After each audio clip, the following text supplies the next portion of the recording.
प्यारे बच्चों, सबका स्वागत। आज हमने नवीन कक्षा के एक नए पाठ की ओर चर्चा किया होगे। പ്രിയപ്പെട്ട കുട്ടികളെ, ഇന്ന് നമ്മൾ 9ാം ക്ലാസ് ഹിന്ദിയിലെ അവസാന ഭാഗത്തിന് മുമ്പുള്ള പാഠഭാഗം मेरी ममदाई माम नामक पाठ के बारे में चर्चा करने वाला है। मेरी ममदामयी माम, എന്റെ സ്നേഹനിധിയായ അമ്മ എന്ന് പറയുന്ന പാഠഭാഗത്തെ കുറിച്ചാണ് ചർച്ച ചെയ്യുന്നത്। इस पाठ भाग को कई विशेषताएं हैं। ये पाठ भाग हमारे पूर्व राष्ट्रपति डॉक्टर APJ अब्दुल कलाम ने लिखा है। उसने अपने माम के बारे में और माम की ममदाई के बारे में, माम की प्यार के बारे में लिखा गया एक अनुभव है। നമ്മുടെ മുൻ രാഷ്ട്രപതിയായ ഡോക്ടർ APJ അബ്ദുൽ കലാം സ്വന്തം അമ്മയെ കുറിച്ച് അതിമനോഹരമായി എഴുതിയ ഒരു വിവരണമാണ് മേരി മമതാമയി മാം എന്ന് പറയുന്നത്। അപ്പോൾ തൻ്റെ അമ്മയെക്കുറിച്ചും അമ്മയുടെ സ്നേഹത്തെക്കുറിച്ചുമാണ് അദ്ദേഹം പറയുന്നത്। അപ്പോൾ നമുക്ക് പാഠഭാഗത്തിലേക്ക് നോക്കാം। द्वितीय विश्व युद्ध के दौरान हमारा परिवार कठिनाइयों के बीच से गुजर रहा था। द्वितीय സെക്കൻഡ് വേൾഡ് വാർ ആണല്ലേ, രണ്ടാം ലോക മഹായുദ്ധത്തിന്റെ കാലഘട്ടത്തില് ഹമാര പരിവാർ, ഞങ്ങളുടെ ഫാമിലി കഠിനായിയും കെ ബീച്ച് സെ ഗുസർ രഹാ ഥാ, വളരെ പ്രയാസങ്ങളിലൂടെയാണ് സഞ്ചരിച്ചിരുന്നത്। രണ്ടാം ലോക മഹായുദ്ധത്തില് ഡോക്ടർ APJ അബ്ദുൽ കലാം പറയുന്നു, എൻ്റെ ഫാമിലി വളരെ പ്രയാസങ്ങൾക്കിടയിലൂടെയാണ് മുന്നോട്ട് പോയിക്കൊണ്ടിരുന്നത്। മേം ഉസ് സമയ 10 साल का था, എനിക്കന്ന് 10 വയസ്സാണ് ഉണ്ടായിരുന്നത്। और युद्ध रामेश्वरम में हमारे दरवाजे तक प्रायः पहुंच चुका था। എനിക്കന്ന് 10 വയസ്സുള്ള കാലഘട്ടത്തിൽ ആ രണ്ടാം ലോക മഹായുദ്ധം രാമേശ്വരത്ത്, APJ അബ്ദുൽ കലാം ജനിച്ചത് തമിഴ്നാടുക്ക് രാമേശ്വരമേ ഹുവാ ഥാ, തമിഴ്നാട്ടിലെ രാമേശ്വരത്തായിരുന്നു അല്ലെ। അങ്ങനെ എൻ്റെ നാടായ രാമേശ്വരത്തിന്റെ ദർവാസത്തേക്ക്, വാതിൽ പടി വരെ എന്ന് പറഞ്ഞ ഞങ്ങളുടെ വീട് മുറ്റം വരെ ആ യുദ്ധത്തിന്റെ പ്രശ്നങ്ങൾ എത്തിച്ചേർന്നിട്ടുണ്ടായിരുന്നു। പ്രായഹ മിക്കവാറും പഹുഞ്ച് ചുക്കാത എത്തിയിട്ടുണ്ടായിരുന്നു। സബി വസ്തുവും കില്ലത്ത് ഹോ ഗയി ഥി, അതിനാൽ തന്നെ എല്ലാ അവശ്യ വസ്തുക്കൾക്കും വളരെ പ്രയാസം നേരിട്ടിരുന്നു। നിത്യോപയോഗ സാധനങ്ങൾ വരെ, നിത്യം ഉപയോഗിക്കുന്ന സാധനങ്ങൾ വരെ കിട്ടാനുണ്ടായിരുന്നില്ല। ഹമാര പരിവാർ ഏക് വിശാൽ പരിവാർ ഥാ, ഞങ്ങളുടെ ഫാമിലി എന്ന് പറയുന്ന ഏക് വിശാൽ സംയുക്ത പരിവാർ ഥാ, ഒരു ജോയിന്റ് ഫാമിലി ആയിരുന്നു। എന്താണ് APJ അബ്ദുൽ കലാം പറയും, ഞങ്ങളുടെ ഫാമിലി ഏക് വിശാൽ സംയുക്ത പരിവാർ ഥാ, ഒരു വിശാലമായ കൂട്ടുകുടുംബമായിരുന്നു। ജിസ്മേ മേരെ പിതാ ഏവം ചാച്ചാവും കെ പരിവാർ ജന ഏക് സാത്ത് രഹത്തെ ഥേ, അതിൽ എന്റെയും എൻ്റെ അച്ഛൻ്റെയും എൻ്റെ അമ്മാവന്മാരുടെയും മാമന്മാരുടെയും എല്ലാവരുടെയും കുടുംബങ്ങൾ ഒരുമിച്ചാണ് താമസിച്ചിരുന്നത്। ഇസ് വിശാൽ കുൻബെ കോ മേരി ദാദി ഓർ മാം മിൽക്കർ സംഭാൽത്തി ഥി, ഈ വിശാലമായ കുൻബയെ, കുൻബേമാനെ പരിവാർ, ഈ വിശാലമായ ഫാമിലിയെ, കുടുംബത്തെ എൻ്റെ മുത്തശ്ശിയും ഓർ മാം, അമ്മയും ചേർന്നിട്ടാണ് സംഭാൽത്തി ഥി, സംരക്ഷിച്ചു കൊണ്ടിരുന്നത്। അവരാണത് കൺട്രോൾ ചെയ്തിരുന്നത്। ഗർമേം കബി കബി 3 പാലനോം പർ ബച്ചെ ജുൽത്തെ ഥേ, വീട്ടിൽ എപ്പോഴും മൂന്നോളം പ്രവർത്തികളിൽ കുട്ടികൾ കളിക്കുമായിരുന്നു എന്ന് പറഞ്ഞാൽ 3-4 പ്രവർത്തനങ്ങളിൽ കുട്ടികൾ ഏർപ്പെടുമായിരുന്നു। 3-4 തവണയായിട്ട് അവർക്ക് ഭക്ഷണമൊക്കെ നൽകേണ്ടി വരുമായിരുന്നു। ഖുഷിയ ഒരു ഗം കാ ആന ജാന ലഗ്രഹാദ, അതിനാൽ തന്നെ വീടിനകത്തേക്ക് സന്തോഷവും ദുഃഖവും വരലും പോവലും ഉണ്ടാകുന്നു। വീട്ടിലേക്ക് ഗം, ഖുഷി और ഗം, ഖുഷി ഹാപ്പി, ഗം ദുഃഖ്, സന്തോഷവും ദുഃഖവും വരലും പോവലും ഉണ്ടായിരുന്നു। ഇനി അടുത്ത പാരഗ്രാഫിൽ പറയുന്നു, मैं अपने शिक्षक श्री स्वामियार के पास गणित पढ़ने जाने के लिए प्रायः 4 बजे जग जाता था। ഞാൻ എപ്പോഴും എൻ്റെ ശിക്ഷകமான ടീച്ചർ, അധ്യാപകനായ ശ്രീ സ്വാമിയാർ കെ പാസ്, സ്വാമിയാരുടെ അരികിലേക്ക് പോവാ, ഗണിത് പഠാനെ के लिए, ആ ഗണിത് പഠനെ के लिए അല്ലേ, ആ മാത്സ് സബ്ജക്റ്റ് പഠിക്കാൻ വേണ്ടിയിട്ട് എപ്പോഴും ഞാൻ എൻ്റെ സാറായ സ്വാമിയാറിൻ്റെ അരികിലേക്ക് പ്രായഃ മിക്കവാറും ദിവസങ്ങളില് 4 ബജെ ജഗ് ജാത്ത, പോവാൻ വേണ്ടിയിട്ട് 4 മണിക്ക് എണീക്കുമായിരുന്നു। 10 വയസ്സുകാരനായ ഡോക്ടർ APJ അബ്ദുൽ കലാം പറയുന്നു, ഞാൻ അതിരാവിലെ 4 മണിക്ക് എണീറ്റിട്ട് എൻ്റെ ഗണിത അധ്യാപകനായ സ്വാമിയാറിന്റെ അരികിലേക്ക് പോവാൻ വേണ്ടി എണീക്കുമായിരുന്നു. ഗണിത ശിക്ഷകത, അദ്ദേഹം ഒരു അതികഴിവുള്ള അതിപ്രഗത്ഭനായ ഒരു മാത്സ് അധ്യാപകനായിരുന്നു.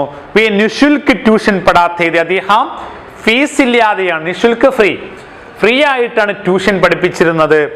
और 1 साल में 5 ही बच्चों का पढ़ाते थे. അദ്ദേഹം ഒരു ഇയറിലെ കേവലം 5 സ്റ്റുഡൻസിന് മാത്രമേ അഡ്മിഷൻ നൽകുമായിരുന്നുള്ളൂ.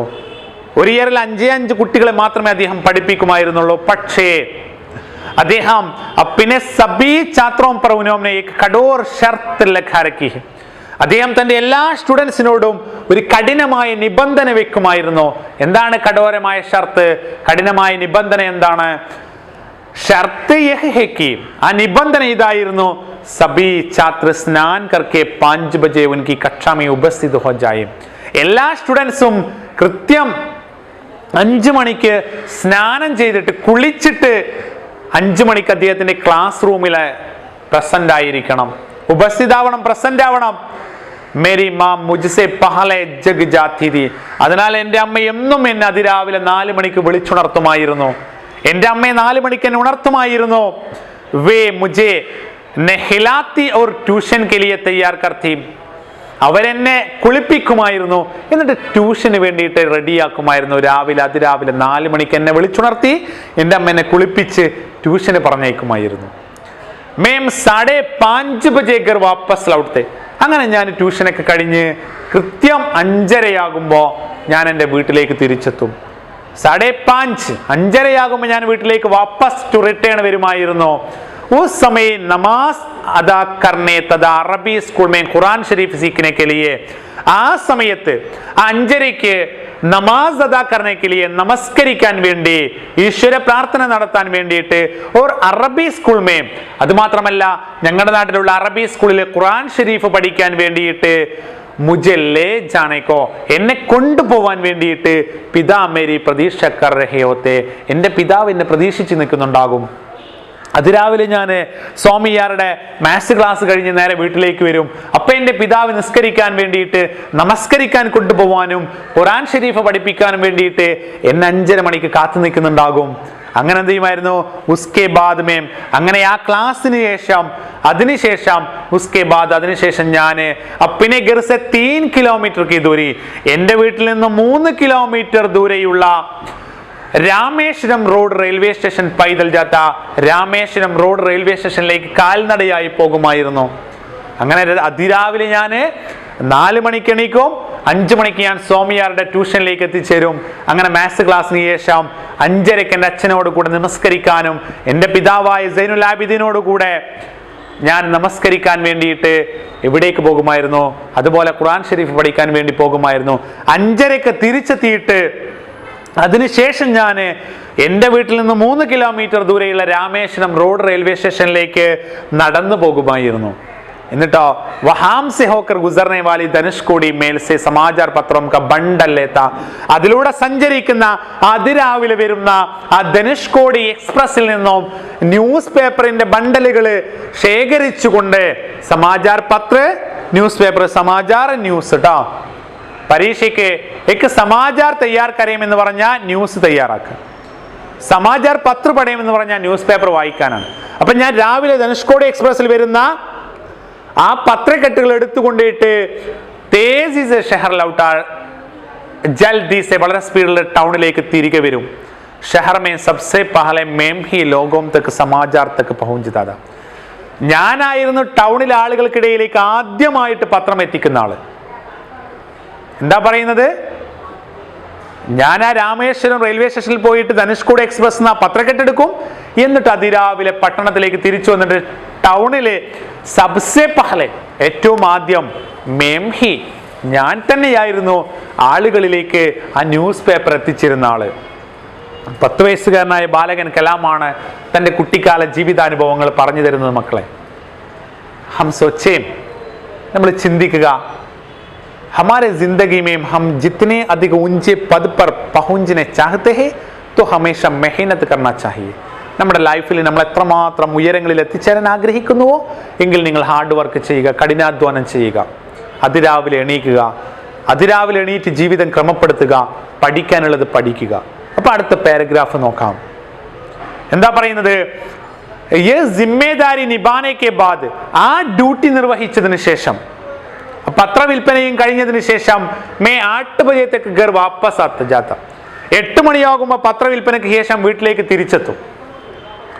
ഉസ് സമയ മേരി മാം, ആ സമയം എൻ്റെ അമ്മ മുജെ സാമാന്യ നാഷ്ത ദേത്തി, എനിക്ക് സാധാരണ നാഷ്ത കൊടുക്കുമായിരുന്നു, പ്രഭാത ഭക്ഷണം നൽകുമായിരുന്നു. ജോ അതാണെങ്കിലോ മേരെ അന്യ ഭായി ബഹനോം കെ ദിയെ ജാനെ വാലെ നാഷ്തയ്ക്ക് തുലനാമേ, എനിക്ക് എൻ്റെ അമ്മ സാധാരണ നാഷ്ത നൽകുമായിരുന്നു. പക്ഷെ ആ നാസ്തയ്ക്ക് ഒരു പ്രത്യേകത ഉണ്ടായിരുന്നു. അതെൻ്റെ അന്യ ഭായി ബഹനോം കദിയെ, എൻ്റെ മറ്റുള്ള സഹോദരി സഹോദരന്മാർക്ക് നൽകുന്നതിനേക്കാളും കുച്ച് തുലനാമേ കുച്ച് വിശേഷവത്ത, അവരുമായിട്ട് താരതമ്യം ചെയ്യുമ്പോൾ കുറച്ച് സ്പെഷ്യൽ ആയിരുന്നു കേട്ടോ, കുറച്ച് വിശേഷത അതിനുണ്ടായിരുന്നു. അവർക്ക് 2 എണ്ണം കൊടുക്കുമ്പോൾ എനിക്ക് 4 എണ്ണം തരുമായിരുന്നു. ക്യോംകി, എന്താ അങ്ങനെ എൻ്റെ അമ്മ നൽകാൻ കാരണം? ഞാൻ എന്തായിരുന്നു? മേ പഠായി ഓർ കമായി ഏക്ക് സാത്ത്, ഞാൻ പഠനവും സമ്പാദ്യവും ഒരുമിച്ച് നടത്തുന്നവനാണല്ലോ, അതുകൊണ്ട് എൻ്റെ അമ്മ എനിക്ക് സ്പെഷ്യൽ ആയിട്ട് എന്തെങ്കിലും തരുമായിരുന്നു. സ്കൂൾ കി ചുട്ടിക്ക് ബാദ്, അങ്ങനെ സ്കൂൾ വിട്ടു വന്നതിന് ശേഷം, സ്കൂൾ പഠനത്തിന് ശേഷം, ഷാം കോ മേം ഫിർ, സ്കൂളിൽ പോയി തിരികെ വന്നതിന് ശേഷം വൈകുന്നേരം ഞാൻ വീണ്ടും എവിടേക്ക് പോകുമായിരുന്നു? ഞാൻ വീണ്ടും ഗ്രാഹകംസേ, കസ്റ്റമേഴ്സിന് അരികിലേക്ക് പോയിട്ട് ബക്കായ രാശിക്ക്, ബാക്കിയുള്ള ക്യാഷ്, രാശി പൈസ അല്ലെ, ബാക്കിയുള്ള പൈസ എന്ത് ചെയ്യുമായിരുന്നു? വസൂലി ലിയെ നിക്കൽ പടുത്ത, ബാക്കിയുള്ള ക്യാഷ് കളക്ട് ചെയ്യാൻ വേണ്ടി ടൗണിലേക്ക് പോകുമായിരുന്നു. 4 മണിക്ക് എണീറ്റ് ട്യൂഷന് പോയി, 5:30 തിരികെ വന്ന് ഖുർആൻ ഷരീഫ് പഠിക്കാൻ പോയി, പിന്നെ നേരെ ധനുഷ്കോടിയിലേക്ക് പോയി, പത്രവിൽപ്പന കഴിഞ്ഞ് 8:30 വീട്ടിലേക്ക് എത്തി, നാസ്ത കഴിച്ച് സ്കൂളിലേക്ക് പോയി, 5:30 ശേഷം ഞാൻ വീണ്ടും പത്രമിറ്റ ക്യാഷ് കളക്ട് ചെയ്യാൻ വേണ്ടി പോകുമായിരുന്നു. ഇനി അടുത്ത പാരഗ്രാഫ് നോക്കാം. ഉൻ ദിനോം കി ഏക് ഘടന മുझे അബി ഭി യാദ് ഹൈ, ഡോക്ടർ APJ അബ്ദുൽ കലാം പറയുകയാണ്, ആ ദിവസങ്ങളിൽ നടന്ന ഒരു ഇൻസിഡന്റ്, ഒരു സംഭവം, അബി മുझे യാദ് ഹൈ, ഇപ്പോഴും എനിക്ക് നന്നായി ഓർമ്മയുണ്ട്. ഹം സബി ഭായി ബഹൻ സാത്ത് ബൈഠ്കർ ഗാന ഗാ രഹേ ഥേ, ഒരു ദിവസം ഞങ്ങൾ എല്ലാ സഹോദരി സഹോദരന്മാരും ഒരുമിച്ചിരുന്ന് ഭക്ഷണം കഴിക്കുകയായിരുന്നു. അവർ മാ മുझे റൊട്ടി ദേത്തി ജാ രഹി ഥി, അമ്മയാണെങ്കിൽ എനിക്ക് റൊട്ടി നൽകിക്കൊണ്ടേയിരുന്നു. ചുങ്കി ഹം ബാത്ത് ഗാനേ ലോഗ് ഹേ, എന്നിരുന്നാലും ഞങ്ങൾ ചോറ് കഴിക്കുന്നവരാണ് കേട്ടോ, പക്ഷേ ഗേഹൂ പർ റേഷനിങ് ഇത്, ഇടക്കിടക്ക് ഗോതമ്പ് കിട്ടുമായിരുന്നു, റൊട്ടി കിട്ടുമായിരുന്നു അല്ലെ. അങ്ങനെ ആ ഒരു ദിവസം എനിക്ക് എൻ്റെ അമ്മ എന്നും ചോറ കഴിക്കുക, ഇടക്കിടക്ക് സ്പെഷ്യലായിട്ട് ചപ്പാത്തിയൊക്കെ ഉണ്ടാവും അല്ലെ, അന്ന് എനിക്ക് എൻ്റെ അമ്മ റൊട്ടി ഇങ്ങനെ നൽകിക്കൊണ്ടിരിക്കുകയായിരുന്നു.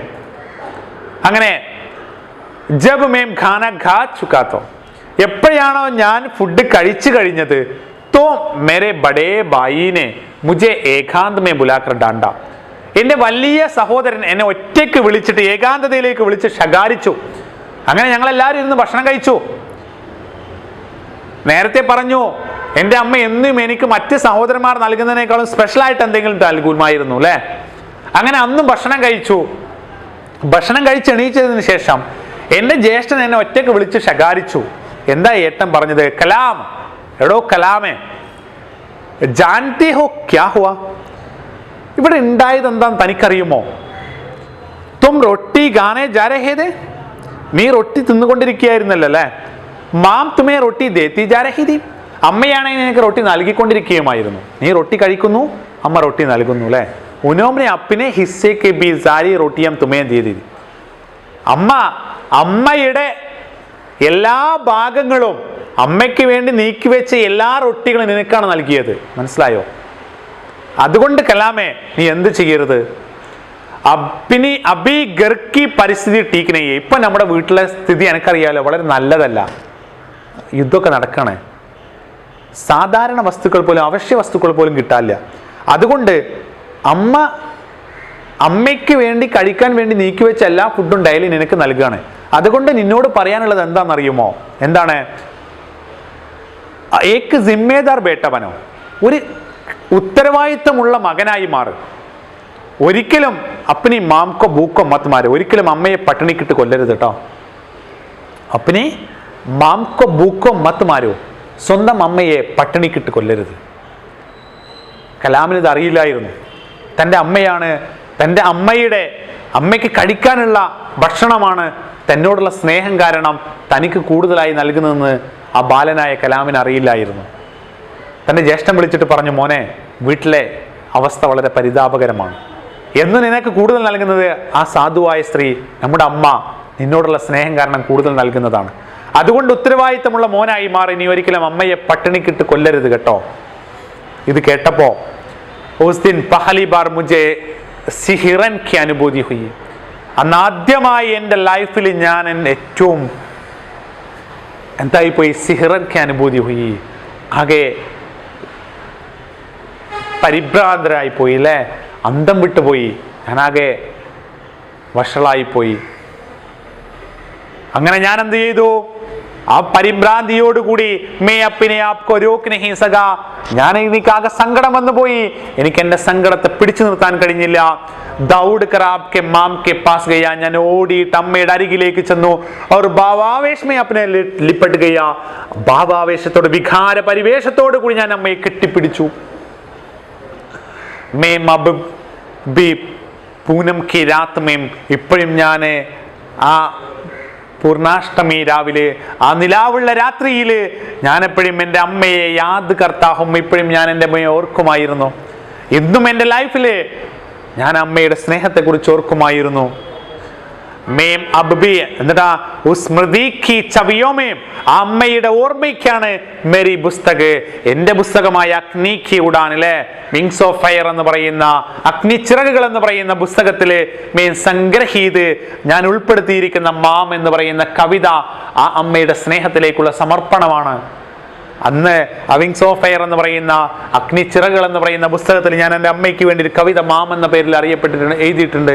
അതന്ന് എനിക്ക് നൽകിയ സ്നേഹത്തിന്റെ ഓർമ്മയ്ക്ക് വേണ്ടിയിട്ടാണ്. യഹ് മേരി മാം, ഇത് മേരി മാം കി കഹാനി ഹെ, എൻ്റെ അമ്മയുടെ കഥയാണ്. വേ 93 സാല്, അവർ 93 ഇയർ വരെ, 93 വയസ്സ് വരെ ജീവിച്ചിരുന്നു. വേ ഏക് സ്നേഹശീല്, ആ അമ്മ, എൻ്റെ ആശിയമ്മ എന്ന് പറയുന്ന എൻ്റെ അമ്മ സ്നേഹശീലയായിരുന്നു. അത് മാത്രമല്ല ദയാലുവായിരുന്നു.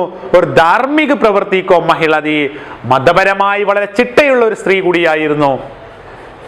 मेरी माम रोज 5 बार नमाज अदा करती थी. എൻ്റെ അമ്മ ദിവസം 5 നേരം നമസ്കരിക്കുമായിരുന്നു. എൻ്റെ അമ്മ നിത്യേന 5 വക്ത് നമസ്കരിക്കുമായിരുന്നു. എന്നിട്ടാ മേംനെ ജബ് ബി ഉനേം നമാസ് അദാ കർത്തെ ഹുയേ ദേഖാ, ഞാൻ എപ്പോഴും എൻ്റെ അമ്മയെ എപ്പോഴാണ് നമസ്കരിക്കുന്നതായി കണ്ടിട്ടുള്ളത്. എല്ലാ ദിവസവും എൻ്റെ അമ്മ എന്ത് ചെയ്യുമായിരുന്നു, 5 നേരം നമസ്കരിക്കുമായിരുന്നു. എപ്പോഴാണോ ഞാൻ എൻ്റെ അമ്മയുടെ 5 നേരത്തെ പ്രാർത്ഥനകളും കാണുന്നത്, അപ്പോൾ എന്ത് ചെയ്യുമായിരുന്നു, എൻ്റെ മനസ്സിലേക്ക് തബമേം പ്രേരിത ഹുവ, അപ്പൊ എൻ്റെ മനസ്സിലേക്ക് ഒരു പ്രചോദനം കിട്ടുമായിരുന്നു. और मैंने अपने अंदर परिवर्तन महसूस किया, അമ്മയുടെ പ്രാർത്ഥന കാണുമ്പോൾ എൻ്റെ ഉള്ളിലുള്ള പരിവർത്തനങ്ങൾ വരുമായിരുന്നു, മാറ്റങ്ങൾ അനുഭവപ്പെടുമായിരുന്നു.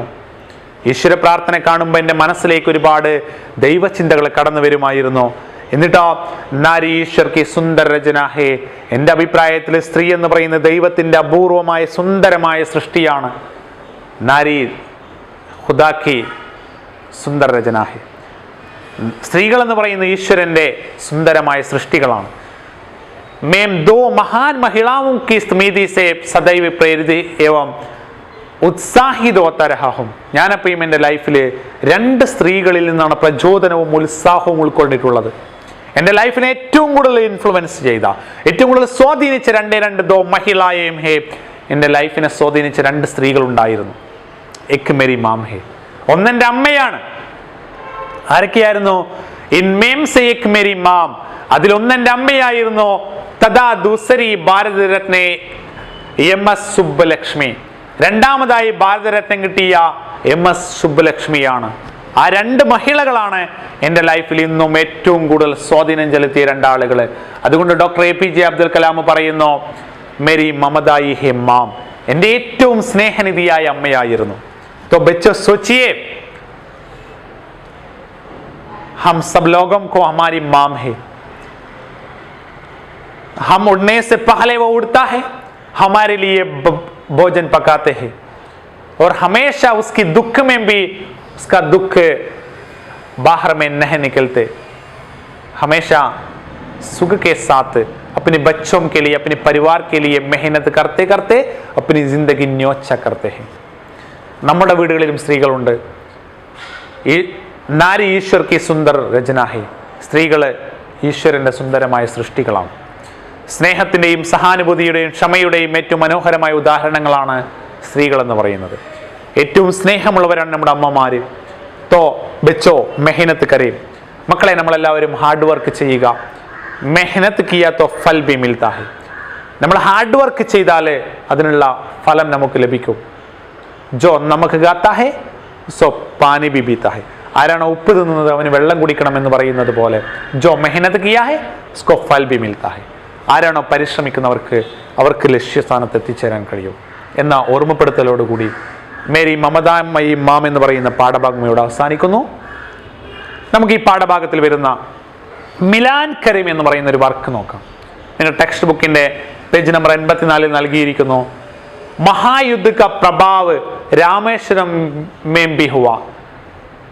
രണ്ടാം ലോക മഹായുദ്ധത്തിന്റെ സ്വാധീനം രാമേശ്വരത്തിലും ഉണ്ടായിരുന്നു.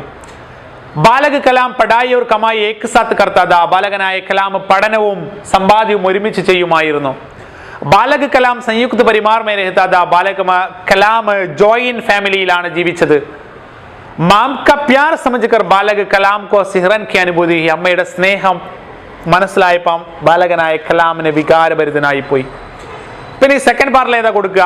മഹായുദ്ധ ക പ്രഭാവ് രാമേശ്വരം മേം ബി.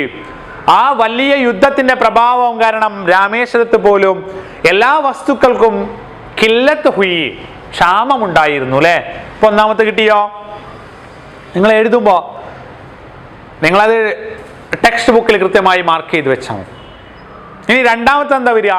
ബാലകനായ കലാം പഠായി ഓർ കമായി ഏക് സാത്ത് കർത്താ. ബാലകനായ കലാം പഠനവും സമ്പാദ്യവും ഒരുമിച്ച് ചെയ്യുമായിരുന്നു. ഇസ്ലിയെ ബായി ബഹനം കി തുലനാമേ. അതുകൊണ്ട് തന്നെ അവന് മറ്റുള്ള സഹോദരന്മാരുടെ താരതമ്യം ചെയ്യുമ്പോൾ കൂടുതൽ ഭോജനം കിട്ടുമായിരുന്നു അല്ലെ, സ്പെഷ്യൽ ഫുഡ് കിട്ടുമായിരുന്നു. മൂന്നാമത് ബാലകനായ കലാം ഒരു ജോയിന്റ് ഫാമിലിയല്ല താമസിച്ചത്. അതുകൊണ്ട് തന്നെ വഹാം ഖുഷിയോർ ഗം ക അനുഭവത്താത. അവിടെ സന്തോഷവും സന്താപവും ഉണ്ടാകുമായിരുന്നു. നാലാമതായി മാം ക പ്യാർ സമജ്കർ. അമ്മയുടെ സ്നേഹം മനസ്സിലാക്കിയിട്ട് ബാലകനായ കലാമിന് വളരെ വികാരമുണ്ടായി. അതുകൊണ്ട് അവൻ എന്ത് ചെയ്തു? ഓഹ് ഭാവാവേശമേ ഉസ്നലിപ്പെടുകയാ. വികാരഭരിതനായി അമ്മയെ കെട്ടിപ്പിടിച്ചു അല്ലെ. ഇനി അതിന്റെ താഴെ കൊടുത്തിരിക്കുന്ന ഒരു വർക്കുണ്ട് അല്ലെ. നമൂനയ്ക്ക് അനുസാർ ബദൽക്കർ ലിഖിം. സൂചനക്കനുസരിച്ച് വാക്യങ്ങൾ മാറ്റി എഴുതുക. ആ കോളം നൽകി. ആദ്യത്തെ കോളത്തിൽ രണ്ടും ഫില്ലാണ് അല്ലെ. സെക്കൻഡ് കോളത്തിൽ ഒന്ന് ഒഴിവാണ്. രണ്ടാമത്തത് എന്താണ്? അത് ബ്ലാങ്ക് ആയിട്ട് കിടക്കുന്നു അല്ലെ. ഒന്നാമത്തെ കൊടുത്തു, രണ്ടാമത്തെ കൊടുത്തിട്ടില്ല. അപ്പൊ നമുക്ക് അതിൽ വർക്ക് എന്താ നോക്കാം. ബാലക് കലാം പഠായി കെ സാത്ത് കമായി ബി കർത്താത. ശ്രദ്ധിക്കുക, അതിൽ അവസാനത്തെ വേർഡ് നോക്കിയേ, കർത്താധ എന്ന് തന്നു അല്ലെ. ബാലകനായ കലാം പഠനവും സമ്പാദ്യവും ഒരുമിച്ച് ചെയ്തിരുന്നു, മുന്നോട്ട് കൊണ്ടുപോയിരുന്നു. അത് കഴിഞ്ഞ കാലമാണോ വരാനുള്ള കാലമാണോ? ഏതാണ് നിങ്ങൾ പറയും? ഭവിഷ്യത്ത് കാലമാണോ അതോ ഭൂതകാലമാണോ? അത് ഭൂതകാലമാണ്, കഴിഞ്ഞു പോയതാണ് അല്ലേ. ഇനി അതിനെ നമുക്ക് പ്രസന്റ് ടെൻസിലേക്ക് മാറ്റുമ്പോൾ, വർത്തമാനകാലത്തിലേക്ക് മാറ്റുമ്പോൾ എന്താണ് അടുത്ത വരിയിൽ മാറ്റിയത്? അപ്പുറത്തെ കോളത്തിലേക്ക് നോക്കിയേ. ബാലക് കലാം പഠായി ഓർ കമായി ബി കർത്താഹേ.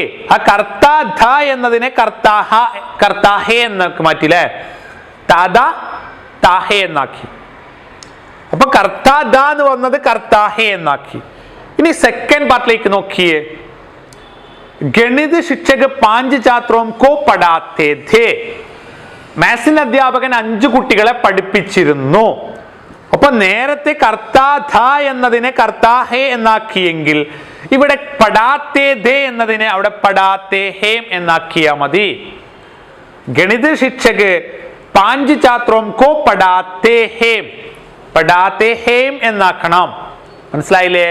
അപ്പോ താഹേ വരുന്നത് പ്രസന്റ് ടെൻസ് ആയിരിക്കും അല്ലെ. അത് ഏകവചനാണ്. തെഹേം എന്നാൽ ബഹുവചനമാണ്. അപ്പൊ അവിടെ പഠിത്താത വന്നപ്പോ പഠിത്താഹേ വന്നു. ഇവിടെയാണെങ്കിലോ പഠാത്തേദേ വന്നപ്പോ പഠാത്തേഹേ വന്നു. മനസ്സിലായില്ലേ? അപ്പോ डॉक्टर APJ अब्दुल कलाम ने लिखा हुआ एक पाठ है मेरी ममताई माम. ആ പാഠഭാഗം ഇവിടെ അവസാനിച്ചു. നന്നായി പഠിക്കുക. सबको एक खुशी का दिन की बधाइयां करते हुए एक बार भी सबको मेरी ओर से धन्यवाद.